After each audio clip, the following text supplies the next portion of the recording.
Okay, so in this video we are going to discuss what the best sales process is for accounting firms. So why should you listen to me in the first place? Well, I've worked with accountants for 5 years right now, where I help them get more business clients, high revenue business tax and accounting clients. And it works really well. So in this video, I just quickly want to explain what the sales process is that our clients use, simply so that you can get more value from it and yeah, just make some extra money and just help more people. So, and the reason why a sales process is very important is because if your sales process from appointment to actual client increases with, let's say, 10%, the growth of your firm directly increases with 10%.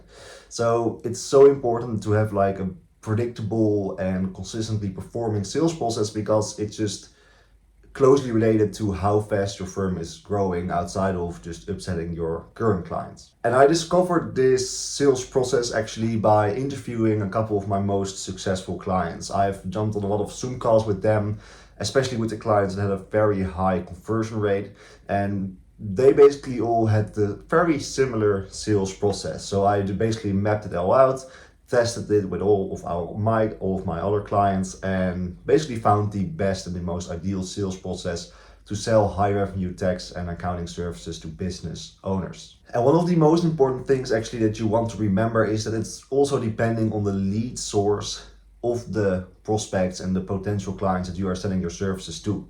So the sales process from a referral that is in your network for many years, maybe you've talked to the person on like a birthday or anything, is different than if you get a very cold lead from like a random Facebook ad of someone that maybe by accident clicked on the ad and by accident filled in information.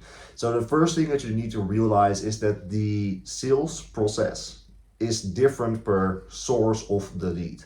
And we are mainly going to talk about the ideal sales process of more cold prospects, at least colder than the people that are referrals. A referral is very easy to close because they already probably know you. If they don't know you, someone close to them referred them, and of course the referral has some trust in the person that referred them, so they automatically also have trust in you and your services and your firm. So we are mainly going to talk about the ideal sales process of leads for marketing campaigns. It can be with Facebook ads, Google ads, cold email, whatever, just people that are not in your current network already. And the process that we use is a 3-step process. And we basically always start with a low barrier, either a phone call or a Zoom meeting. The reason why we don't do an in-office meeting yet or an in-person meeting is because there's a lot of energy and time required from the person to actually come talk with you. And you need to realize they don't know you yet. They don't know who you are, what you're all about, your expertise, and if you even can help them. So the main reason why we do a low barrier first meeting is because it's easier for them. There are less obligations also for them. It takes less time, and it's just a lower barrier to actually talk with you. So mainly we start with a phone call first. Phone call can be like 15 minutes. I've had clients that have 5-minute phone calls. I also have clients that have 50 minute phone calls. The reason why it's so important to have a low barrier, but also can be a very simple call in the beginning, is because you need to remember those people don't know you yet. They don't know who you are, and they don't know anything basically. You quickly need to introduce yourself and also win some trust. So in the beginning of the 3-step process is just a normal easygoing phone call or Zoom meeting. And in the phone call or Zoom meeting, you just want to ask them the basic questions like, what services are you looking for? Why do you think you need those services? What is the reason you want those services? Like, there are always more reasons why someone wants to work with them. For example, they want to save money on the tax bill and be compliant, but why do they want to save their money? Do they want to invest more in their business? Do they want to buy a new home or pay off some debt, for example? And you just quickly want to go into the details about why they want to talk with you, and you want to figure out if you can help them. That's the main goal.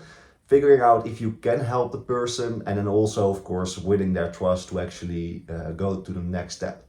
So first, low barrier sales call or Zoom meeting. But the second step is actually not something that the prospect needs to be a part of. The second step is more of a research step.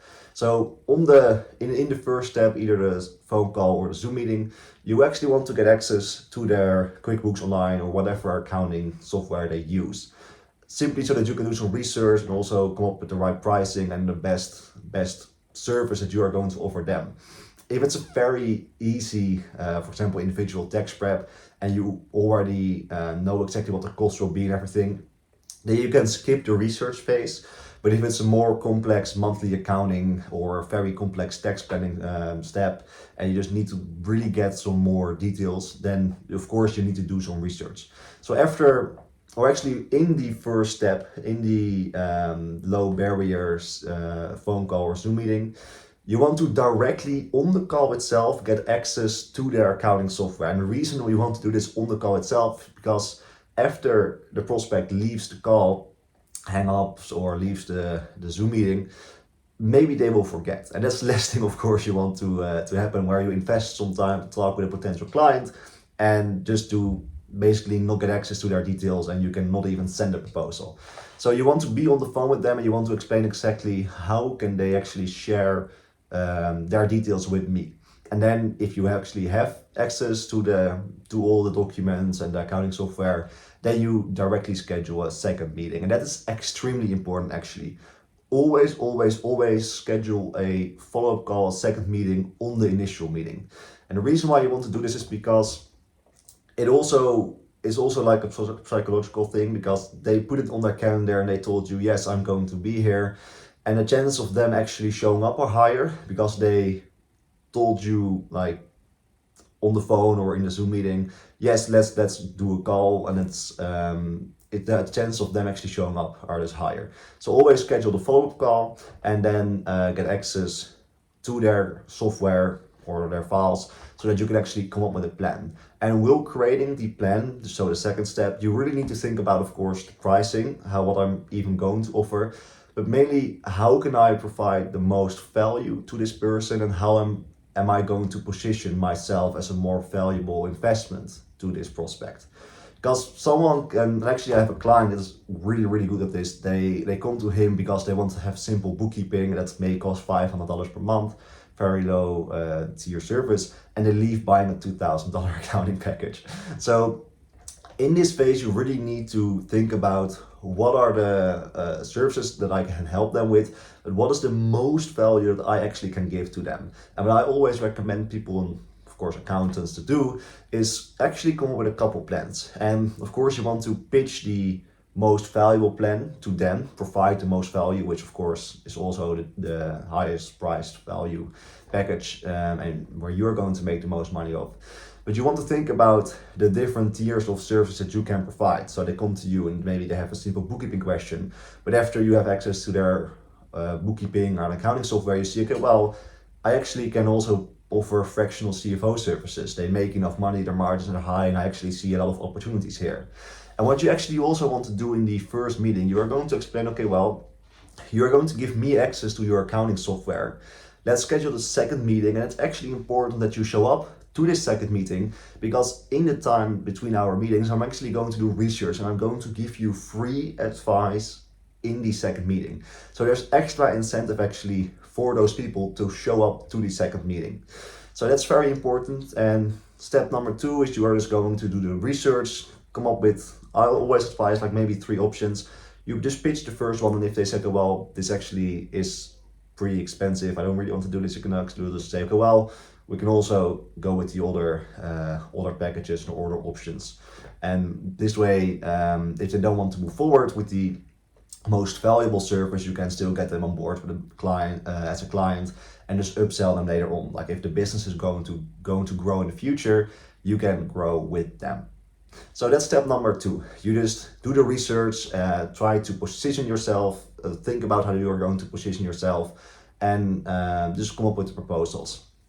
Then the third step is having I always advise to do at least a Zoom call, not a phone call, and ideally an in-person meeting. If you do virtual only, you just do a Zoom call, it's not really a problem, but it's just easier to actually convert someone if you talk with them face to face. There's more trust, they can maybe see your staff if you have any, and it's just easier for you to actually convert them because the trust is a little higher.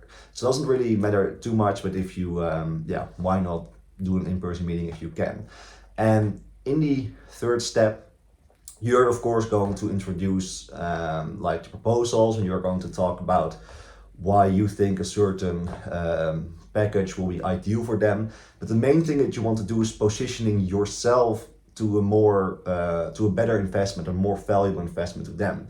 Because if someone is coming to you for a simple bookkeeping question, and they just want to have like very cheap $300 per month bookkeeping service, and all of a sudden you're going to tell them, hey, $3,000 per month, and if you're not going to position yourself as the expert in this area and actually going to communicate the real value that you are going to offer with this higher priced proposal, then of course they're not going to buy. So make sure that when you are going to actually pitch them a higher priced service and package, that you actually tell them why it's important for them to actually buy this package. So they can come to you, okay, well, I just want to have my booking done, and then you can tell them, okay, well, I actually looked at your other finances, and I saw that the margins on this particular product are very low, for example. Did you know that? And then they're probably going to say, well, to be honest, no. And then you can just explain to them why it's important to go with a more and higher priced service.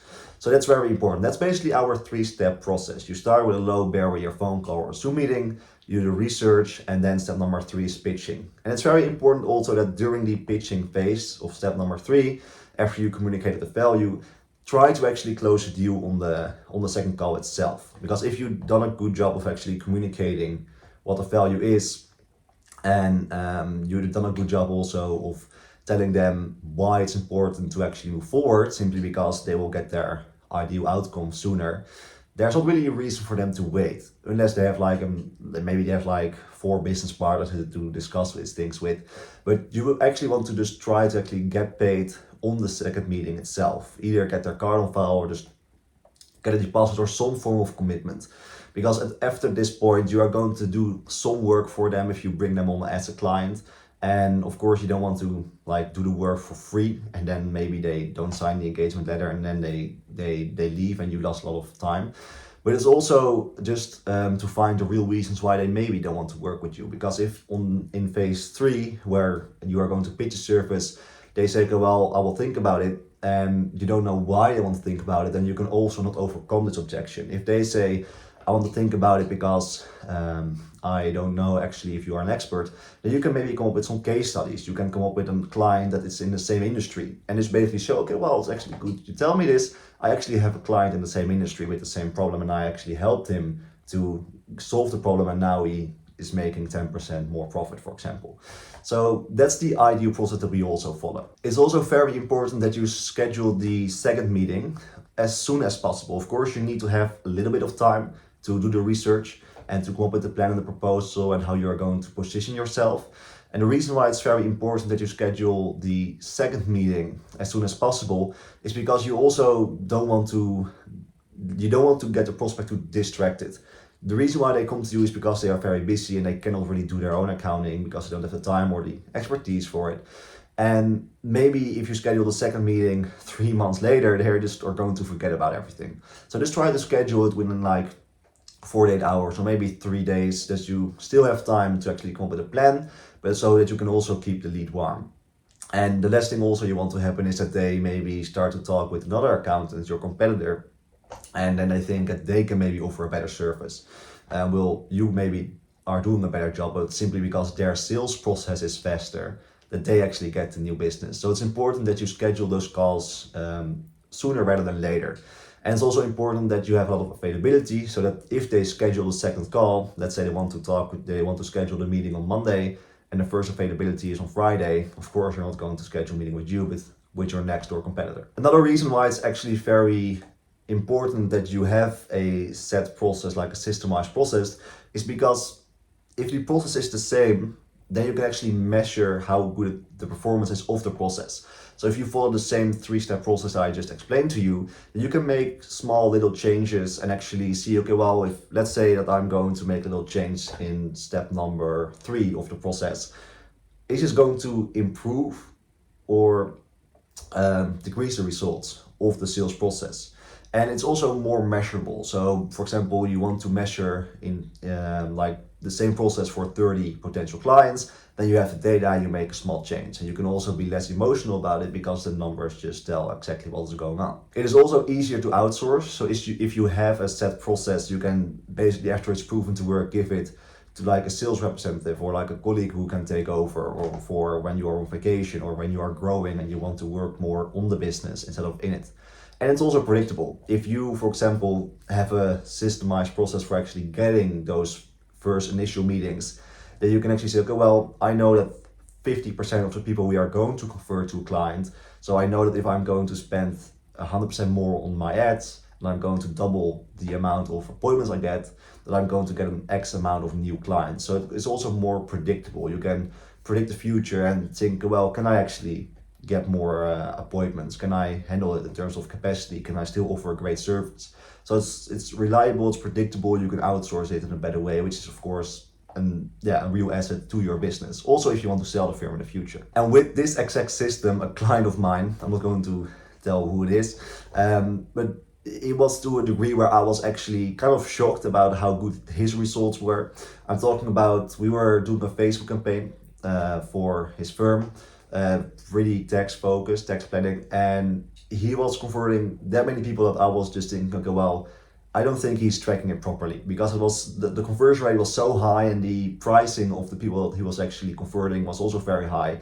And I was just thinking, okay, well, he's not really tracking it the proper way. There's no way that he's going to convert that many leads. And he actually did. So I know the process actually works. So the best and the easiest steps for you to actually take this information and implement in your firm is, number one, pick the platform or the way that you want to conduct the first meeting. Just, do you prefer to do it over the phone, or do you already have Zoom or Google Meet? Like, what do you prefer and what are you most familiar with? Then step number two, pick the way that you're actually going to go about the research. Like, what softwares do you use? How do you typically go about making proposals? And just systemize everything so that when you have a lot of meetings in your calendar and you're busy, you know exactly what to do. And then number three, how are you going to conduct the third step with the second meetings? Are you going to do it in your office? How are you going to structure this? Are you going to do the Zoom meeting? Just make sure that everything is basically systemized about the process, so that all the follow-ups and the reminders of the meetings are already in place, so that you don't have to think about it when you're actually enrolling this improved process into your firm. Now, a question you may have: why can I not just get paid on the first call? That I don't have to do the research and the follow-up meeting. If you can, like, let's say, again, I told you earlier in the video, if it's a very easy individual tax prep, you don't have to do all those things. But if you are on the round table with a more complex case, like maybe a business or a person that owns multiple businesses and he wants to do tax planning and monthly accounting for all of them, then you maybe need more time. But let's say that you already have a client that has two types of businesses and some properties, and he wants to do tax planning and accounting services. And then all of a sudden there's a prospect that is in the same situation. Then you can skip the research steps and you can basically already say, okay, well, it's very similar as the situation of another client of mine. Can you tell me just the numbers about everything? Maybe they already know it, then you know for sure it's the same. And then you can actually directly try to get paid. The only thing is it's harder to get paid if you do a phone call in the beginning. So if you think it's a very high revenue client, I still advise actually to do a second meeting, but you can, if you are very confident in your services, close the deal in the first call. Another question that you may have is, do I really need to be a sales expert to actually have a good sales process with people that are not from my network, are not referrals? And absolutely not, because especially with selling accounting and tax services, the numbers typically speak for themselves. Because if you can just show someone, okay, well, by working with me, you're going to save an X amount of money on your tax bill, and the cost of our services are just 10% of the amount that you're going to save, the actual proposal is going to do the biggest part of the selling. So you don't have to be like a sales expert and know all the sales techniques and the psychology behind sales to actually have a very high conversion rate. You just need to be really good in accounting, and of course also position yourself as a really good investment. I'm going to explain how to do this in later videos, but you don't have to be a sales expert to actually do all of this. So that's basically the exact system that we advise all of our clients to use and that our most successful clients use. We have had clients that I told you earlier, people come to them for like $300 per month bookkeeping and then leave with a $2,000 per month accounting package. So that's everything for this video. So I want to thank you a lot for watching and taking the time.